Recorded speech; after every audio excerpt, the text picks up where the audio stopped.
હવે વિદ્યાર્થી મિત્રો અનંત આવૃત સંખ્યા જેટલી અનંત આવૃત સંખ્યાઓ વિશે આપ સમજી ગયા છો। દશાંશ ચિહ્ન પછી અનંત સુધી એકના એક સંખ્યાનું પુનરાવર્તન થતું હોય એને અનંત આવૃત કહે છે।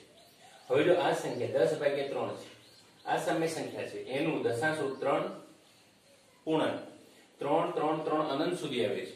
હવે આપણે અનંત સુધી તેને દર્શાવી શકતા નથી, તો એને ટૂંકમાં દર્શાવવા માટે આપણે એને આ રીતે દર્શાવાય છે 3 પૂર્ણાંક 3 અને ઉપર એક આ આડી લીટી કરવામાં આવે છે, જેને ઘણીવાર 12 પણ કહેવામાં આવે છે। 3 પૂર્ણાંક 3 12 ઉપર લીટી કરવામાં આવે છે। તો એનો મતલબ શું થયો? જો તમને આ રીતે આપ્યું 3 પૂર્ણાંક 3 12, એનો મતલબ કે પૂર્ણાંક પછી 3 3 3 અનંત સુધી એ આવૃત થયા જાય છે, પુનરાવર્તિત થાય છે। એ જ પ્રમાણે જો 1/7 શૂન્ય પૂર્ણાંક 1 4 2 8 5 7 ફરીવાર પાછું 1 4 2 8 5 7 અનંત સુધી ન લખવું હોય તો આપણે અહીંયા આપણે આઈનસ ટૂંકમાં આપણે દર્શાવવું હોય તો શૂન્ય પૂર્ણાંક જે અંકો પુનરાવર્તિત થતા હોય કયા કયા 14 28 57 પુનરાવર્તિત થાય છે, તો 14 28 57 અને એના માટે એના ઉપર આપણે અહીંયા ઉપર આડી લીટી દોરી દેવાની। એટલે કોઈ પણ ખ્યાલ આવી જાય કે 0.14 28 57 ઉપર અહીંયા આડી લીટી કરેલી છે, એનો મતલબ થયો કે 0 પૂર્ણાંક પછી 14 28 57 14 28 57 14 28 57 પુનરાવર્તન થાય છે। એ જ પ્રમાણે અહીંયા જુઓ 3 પૂર્ણાંક 5 72 72, અહીંયા જો 5 નું પુનરાવર્તન થતું નથી, કોનું પુનરાવર્તન થાય? હવે 72 72 72 નું થાય છે, તો આ પણ એ અનંત આવૃત જ કહેવાય અને એ સમય સંખ્યા છે। તો અહીંયા 3 પૂર્ણાંક 5 કેટલી અને હવે કઈ સંખ્યા પુનરાવર્તિત થાય છે? 72, તો અહીંયા કોઈ પણ ખ્યાલ આવી જાય અહીંયા 3 પૂર્ણાંક 5 પછી ખ્યાલ આવી જાય 72 72 72 નું પુનરાવર્તન થાય છે। તો આ જે સંખ્યા છે આપણે એને 3 પૂર્ણાંક 5 72 72 આપણે 72 ઉપર આપણે શું કરવાનું છે? આ ઉપર આડી લીટી કરવાની છે। એ જ પ્રમાણે હવે ખ્યાલ આવી ગયો। આના બરાબર જો લખવું હોય તો 1.27 પુનરાવર્તન થાય છે, તો 27 અહીંયા જો 0.2 હવે 35 35 નું પુનરાવર્તન થાય છે, તો 35 ઉપર આડી લઈ જઈએ। તો હવે તમને આ સંખ્યા આપેલી હોય તો એના પરથી ખ્યાલ આવી જાય કે સંખ્યા આ રીતે લખી શકાય, આ સંખ્યા આ રીતે લખી શકાય, આ સંખ્યા આ રીતે લખી શકાય, આ સંખ્યા આ રીતે લખી શકાય।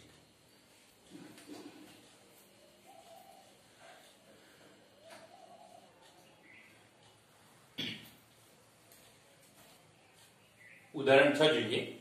સાબિત કરો કે 3.142678 સમય સંખ્યા છે।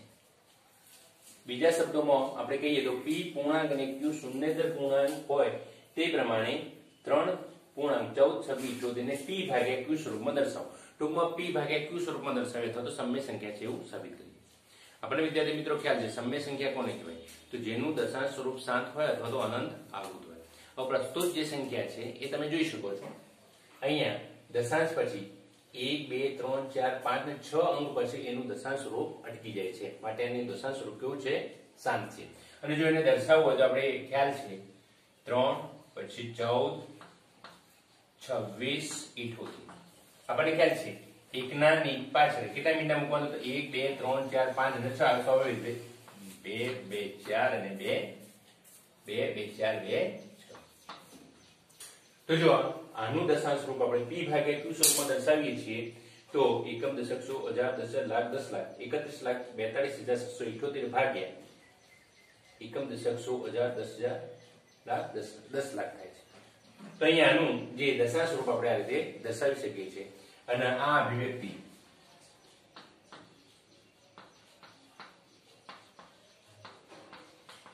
વ્યક્તિ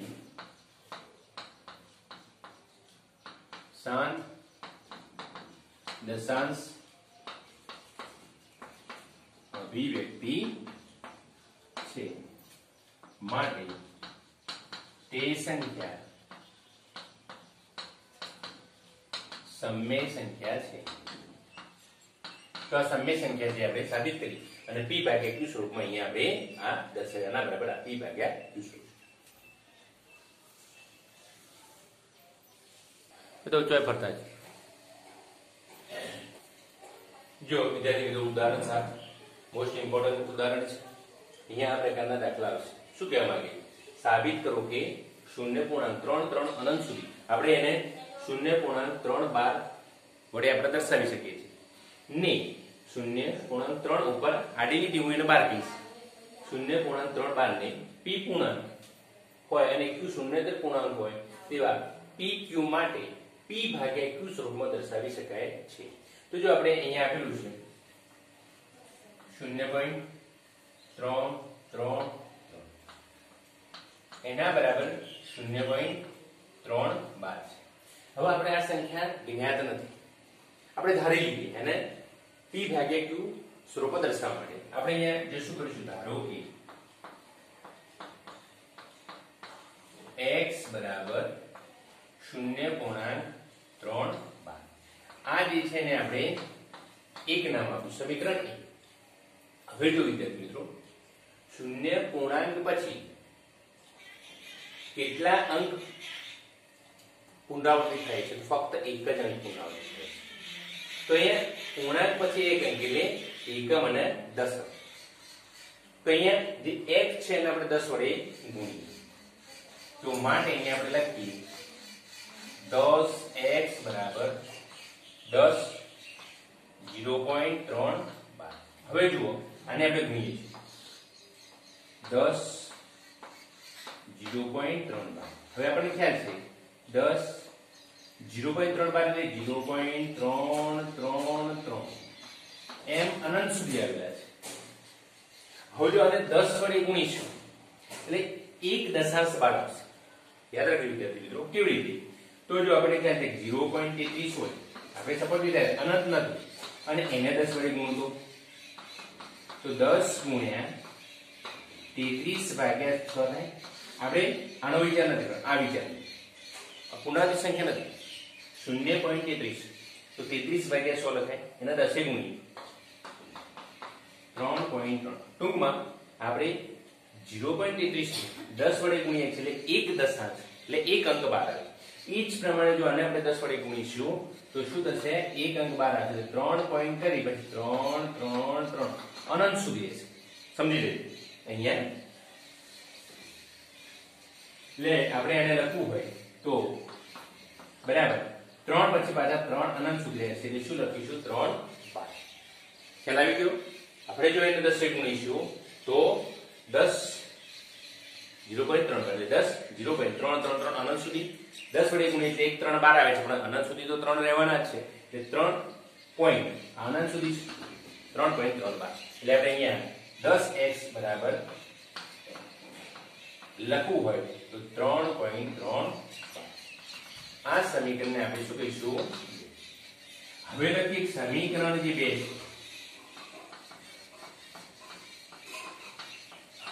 બેમાંથી સમીકરણ 1 બાદ કરતા. તો જો સમીકરણ 2 10x 3.3 આપણે x લઈશું 0.3. જોઈએ 10x 3.3 x 0.3. આપણે કહે 10x માંથી x ગયા કેટલા વધ્યા? 9. હવે આ બાજુની બાદબાકી જોઈએ. અહીંયા બાદબાકી તમે જુઓ, અહીંયા 3.312 અને 0.312 આ બંનેની બાદબાકી કરી. ખાસ ધ્યાન રાખજો 3.312 એટલે 3 પુનરાવર્તિત થાય છે તો આપણે આને આ રીતે લખી શકાય 3 પુનરાવર્તિત અનંત સુધી 3. એ જ પ્રમાણે 0. અનંત સુધી 3. જો આપણે બાદબાકી કરીએ છીએ તો પૂર્ણાંક પછીના અનંત સુધીના જે 3 છે એ શું થઈ જાય છે? બાદ થઈ જાય છે. એટલે વધે છે શું? ફક્ત 3. કેવી રીતે થયું ખ્યાલ આવ્યો? અહીંયા અનંત સુધીના પાછળના 3 અહીંયા કારણ કે આ બાજુ અનંત સુધી છે, ઉપરની સંખ્યામાં અનંત સુધી છે, પૂર્ણાંક પછી નીચેની સંખ્યામાં અનંત સુધી છે. એટલે અનંત સુધીના જે પૂર્ણાંક પછીના જે 3 છે બાદ થઈ જાય. ફક્ત વધે છે 3 ઓછા 0 એટલે 3. એટલે અહીંયા આ 3 બાદ 3 બાદ જતા રહીએ કેટલા વધ્યા? 3. હવે જોઈએ x બરાબર તો માટે x બરાબર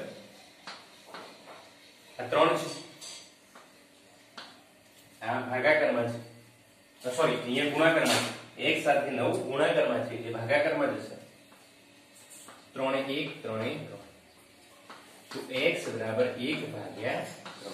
તો જો આપણે 0.3 12 ને આપણે p ભાગ્યા q સ્વરૂપમાં દર્શાવવો તો 1 ભાગ્યા 3 વડે દર્શાવી શકીએ છીએ. તો જો આ દાખલાનો જવાબ.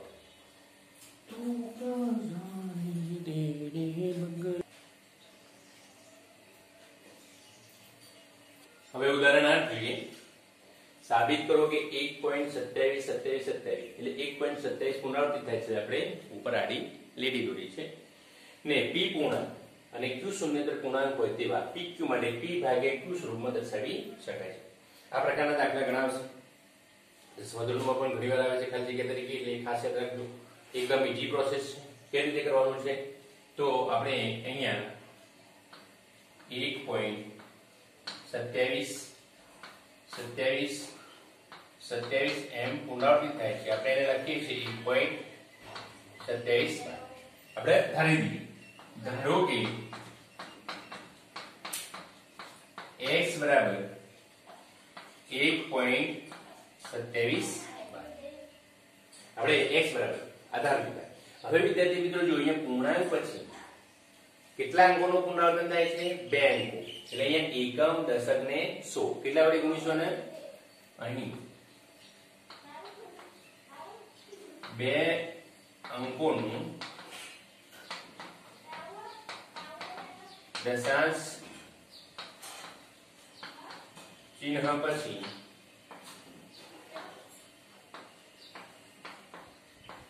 પુનરાવર્તન થાય છે. માટે બંને બાજુ 100 વડે ગુણતા. તો જો અને બંને બાજુ 100 વડે ગુણીશું તો 100x બરાબર 127.27. આ જે સમીકરણ આપણને મળ્યું, પ્રથમ ધારેલું સમીકરણ છે ને 1 કહીશું, બીજા સમીકરણને આપણે 2 કહીશું. હવે જો 1.27 27 બાર છે ને આપણે 100 વડે ગુણીએ તો જો 100 વડે ગુણવાથી શું થશે? અને 1.27 બાર એટલે 1.27 27 અનંત સુધી. તો આ જે 27 છે 1 ને 2 100 વડે ગુણીશું, અહીંયા 2 પૂર્ણાંક 12 આવી જશે. કેટલા થશે? 127. પાછા 27 અનંત સુધી છે એટલે 127.27 બાર. આ રીતે આપણે લખી શકાય છે. તો 100x બરાબર 127.27 બાર. હવે આપણે સમીકરણ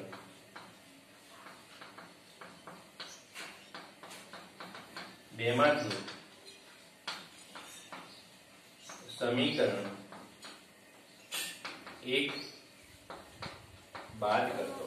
આપણે જો બાદ કરીએ છીએ તો 100x 127 બાદ આપણે જો x લઈએ છીએ તો જો x કેટલો છે? 1.27.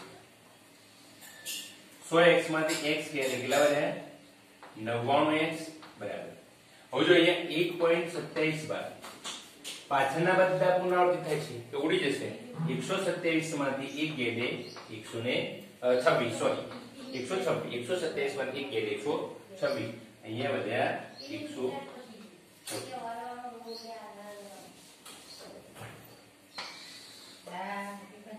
તો x બરાબર 126 ભાગ્યા 99. અહીંયા ગુણાકારમાં છે, ત્યારબાદ જાય તો ભાગાકાર 126 ભાગ્યા 99. હવે જો 9 ઘડીઓ ચલાવીએ તો 9 અહીંયા 9 એકા 9 3, 9 ચોકે 14, 9 126 અને 9 અહીંયા 11. તો x બરાબર 14 ભાગ્યા 11. તો માટે આપેલ જે સંખ્યા છે 1.27 બાદ એને આપણે સમય સંખ્યાના સ્વરૂપમાં એટલે ટૂંકમાં p ભાગ્યા q સ્વરૂપે આ રીતે દર્શાવી શકીએ. 14 ભાગ્યા 11. ઉદાહરણ 9 સાબિત કરો કે 0.2353535 ટૂંકમાં 2 પુનરાવર્તિત થતો નથી. અહીંયા જુઓ 35 પુનરાવર્તિત થાય છે એને આપણે p ભાગ્યા q સ્વરૂપમાં દર્શાવવું છે. આપણને આવડે છે, આપણે લખી દઈએ કે ધારો કે x બરાબર 0.2 35 bar. હવે જો અહીં આપણે લખીએ કે અહીં બે પુનરાવર્તિત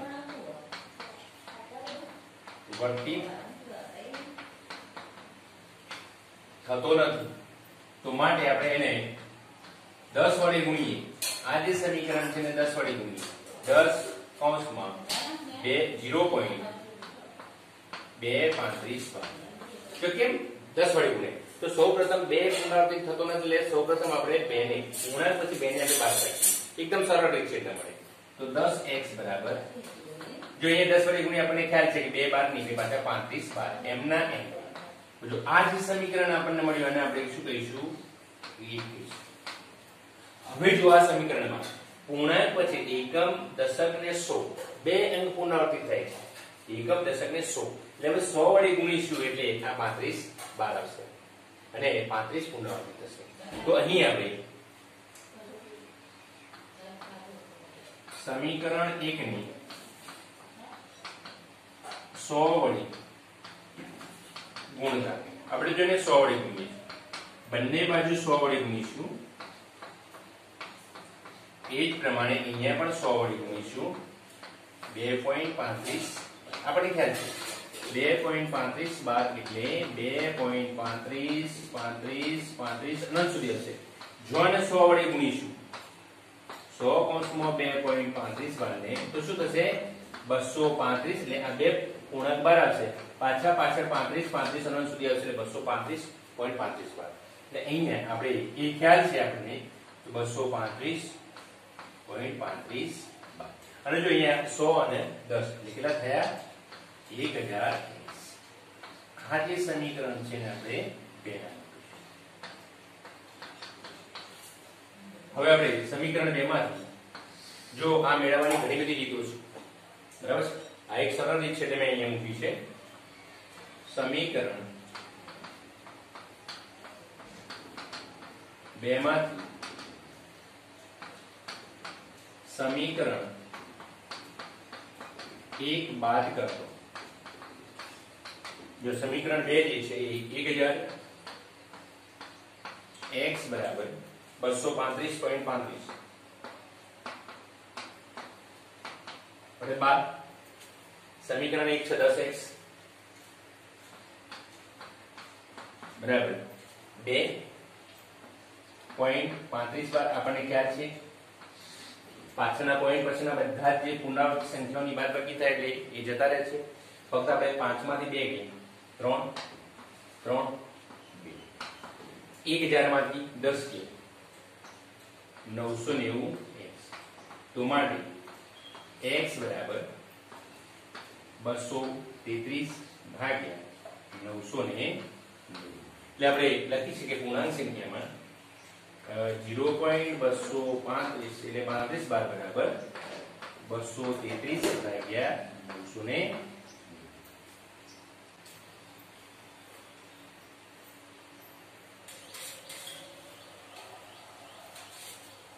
એક ભાગ્યા 7 અને 2 ભાગ્યા 7 વચ્ચેની અસમય સંખ્યા. જો અસમય સંખ્યા શોધવી એકદમ સરળ છે. આપણે શું કરી દઈશું? 1 ભાગ્યા 7 અને 2 ભાગ્યા 7 ને આપણે ભાગાકાર કરીશું. આપણને ખ્યાલ છે 1 ભાગ્યા 7 ભાગાકાર કરેલો છે 0.1428 પુનરાવર્તિત થતા હતા. 2 ભાગ્યા 7 તો જો 2 કૌંસમાં 1 ભાગ્યા 7 1 ભાગ્યા 7 ની કિંમત આપણે મેળવેલી છે એને આપણે ગુણીશું એટલે 2 ભાગ્યા 7 બરાબર 0.285714. હવે આપણે 0.142857 અને 0.285714 વચ્ચેની કોઈ પણ અનંત અનાવૃત સંખ્યા લઈ તમે કોઈ પણ લઈ શકો. એટલે કે આને 142857 છે આપણે આ રીતે લઈ શકાય 142857 થશે 2 4 6 3 2 4 6 0 5 2 આવી કોઈ પણ સંખ્યા તમે અનંત સુધી લઈ લો કોઈ પણ સંખ્યા આપણને મળી જાય. તો એના પછી આપણે 15 14 અને 28 વચ્ચે 15 આવે છે 0.15 પછી 0 15 કરી ડબલ 0 15 કરી ટ્રિપલ 0 15 કરી 4 0 તો પણ એ અસમય સંખ્યા મળે છે. તો અહીંયા 1 ભાગ્યા 7 અને 2 ભાગ્યા 7 વચ્ચે જો આપણે એનું ભાગાકારનું સ્વરૂપ મેળવેલું છે દશાંશ સ્વરૂપ, એ દશાંશ સ્વરૂપ વચ્ચેની કોઈ પણ અનંત અનાવૃત સંખ્યા લઈએ તો તેમની વચ્ચેની એક જ સમય સંખ્યા આ મળે